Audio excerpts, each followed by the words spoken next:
right after Gin, you're going to give us Rangiku? Oh, yeah, they know what they're doing. They know what they're doing. They're doing the pairs. They're doing the setups. Oh, yeah. Hi Neko is here. Baby is here. Oh, the waifus are coming out in fashion. And Rangiku, I can't wait to see how she plays. Honestly, I honestly hope that they just don't stick to the trope that she is just a long-range weapon specialist or something like that of the sort, and that her high neko can be used in the long and short range, of course. And I'm hoping that, you know, they definitely make her a worthwhile character and not just someone that will always be kind of like falling behind in regards to the rest of the like top tier company. That's just my hope, my take. I really love Rangiku myself. She's very fun, very eccentric, I guess you could go ahead and say that word. But ultimately, she is the support system for Toshiro Hisugaya. And of course, a lot of the story revolved around her and Gin and why were Gin's motives. So if you watch Bleach, you already understand why Rangiku is important and why Rangiku is waifu as well. But ultimately, we're not here for that. We're here to go ahead and see what kind of moveset she got, how she plays in this particular game, because I'm really, really looking forward to it. So here we go. Hit the follow, hit the like, hit the share. You already know what to do, baby. Heineko, Rangiku. Let's get it.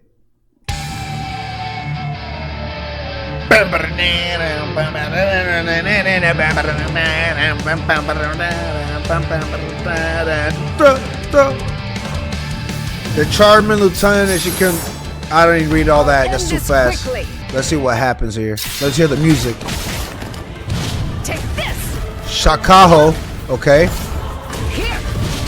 All right. This one hurts. It's a counter move.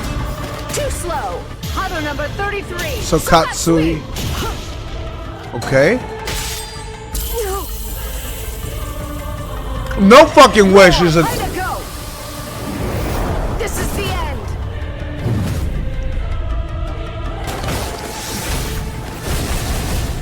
Okay.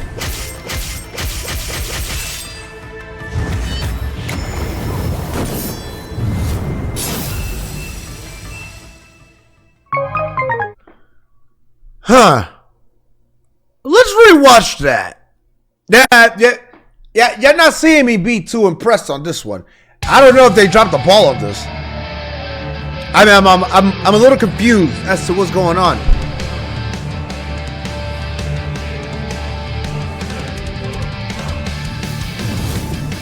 Let's see. I'll end this quickly. Okay. Take this. Huh. Here. This one hurts. So she's a mid-range counter specialist with the ability to extend herself to long range when she uses the Heineko Shikai release.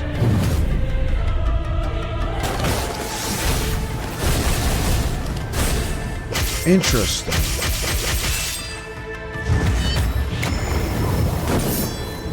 Very interesting. Very interesting. Very interesting. I gotta say that's a very interesting mix here. Okay. So here's the catch. Here's my catch.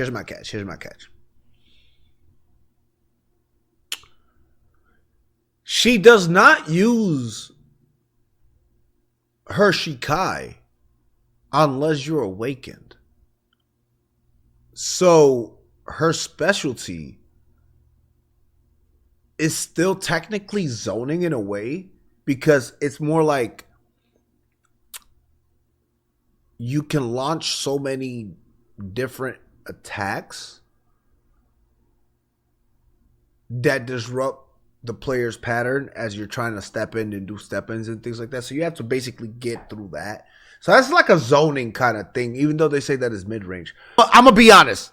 I think that this is one of the few characters that are already, to me, I'm like,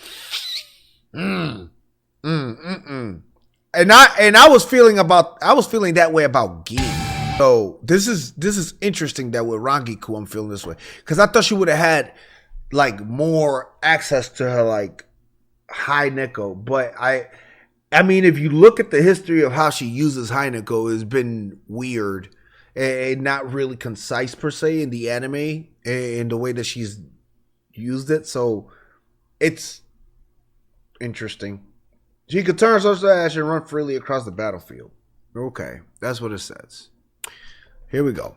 Okay, so in her regular state, right? She just launches, like she's just battling with a regular sword, but then here she has the Shikaho. So what do we get with the Shikaho? So it says we get fires a Shikaho that travels at slow speed. If it hits, it can be used for a follow-up attack.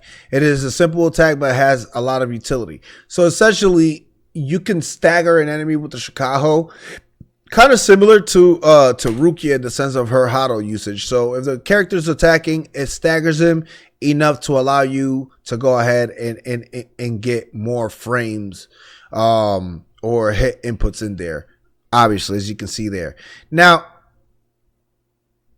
there are gonna people that are gonna probably be spamming that shit. Low levels, mid levels, yeah. But once people start learning how to do the counter hits and the counter breaks and the counter push and all that stuff or whatever, then obviously this whole spamming shit is gonna go out the window. So that's really why I say that at the moment I'm feeling like, okay, cool. Let's see what the next move is. So this one is a counter move to be used at the mid/long range. So a counter move allows Rangiku to come up behind her opponent and blow them away with her Shikaho. So essentially, a Shikaho variant, if you use this, then what it does is pushes the character back. But the character also gets stuck in the pushback animation as well. So it allows you to be able to go ahead and extend the combo. My understanding. Now, Sokatsui, this one. So thrust both palms up and down and unleash Sokatsui, an attack with weak range and speed, but high damage. So this is interesting. How would you set that up? She doesn't have something that sets up the Sokatsui. So this move in particular would be fucking useless unless you're setting it up with the Hado number 31. So if you do Hado number 31, then you could immediately use this in a backup situation as a 1-2 combo to hide yourself behind that. So you could have double burst. But I don't see nothing else that sets her up to be able to use this. Now, I can see you doing the counter, right? The counter step move, and then charge this up, but the blowback on that move when you get hit will definitely be way shorter than the Sokatsui's attack. So it's interesting how these moves work, and I'm wondering how they've already play tested it to see how they interact, because so far, even in the gameplay reaction that we saw, we only saw them mashing buttons, so we didn't see like other utilities like the up or the forward slash or anything like that. And that's really what's going to make and break some of the combo sets, because maybe she has a combo that staggers you enough to maybe allow you to do the Sokatsui. Now here we have our awakening mode, of course. It's the Shikai High Neko, changes specific action of Ragiku's fighting style. So, for example, right, her signature move, High Neko Spread, is a unique fighting technique that allows her to control her opponent's movement.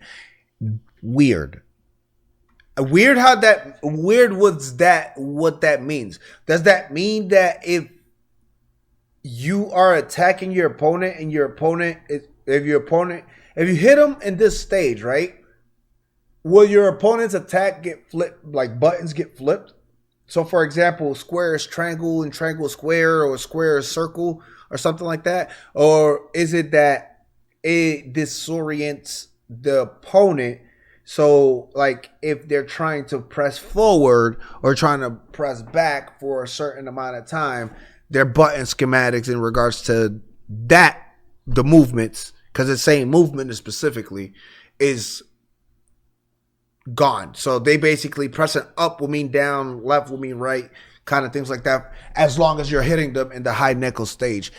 that could be a make or break tool for her. I could definitely say that, because then it would make sense if you use this, and then when they're stuck in that thing in a certain distance that they don't know what way is up and what way is not, then you could probably use a Sokatsui in order to cause major damage. Of course, here is another thing, is that her attack actually got extended. So as you can see, when you hit the opponent is essentially staggered for a longer time. But again, I'm wondering what it means to control the opponent's movement and how deep that rabbit hole is going to go with her. We see her ultimate in the background. Looks like it's like the Ash Tornado with the Keto attack. So that's pretty much what we have there. And to be honest, I'm really thinking that she is, needless to say, one of the characters that is probably going to require a buff after the game comes out. There is something that tells me that there's a big possibility that this character can be busted as shit if she has a combo setup that allows her to hit the Sokatsui multiple amount of times to take massive amount of damage. Now, the other thing is, she is a keto user, so it keeps people at a certain range and at the long range. So it kind of goes with what I said, that she's still a technical zoner in a way. I just don't like the fact that they didn't use Heineko more in her arsenal unless it's in the Shikai release state. So I guess that's what probably will make her busted then at that point. I don't know. Well, let me know what you guys think in the comment section. I can't say I'm really looking forward to waifu number 1. I'm really thinking that I will have to get my hands on her primarily in order to be able to fully give you guys 100% okay, I fuck with this character. Like, really fucks with this character. As far as it goes right now, I'm very much like 50-50, and I'm not really feeling her gameplay per se and the way that she is set up. But I see where they say that she has a lot of high utility and where her moves can actually mean something. So with that being said, I'll leave it there. I hope you guys enjoyed this video. Holla at me in the comment section. Let's talk about it. What do you guys think about Rangiku? Let me know. And of course, I will catch you guys in the next release or the next update. Holla at me. Techneex. I'm out.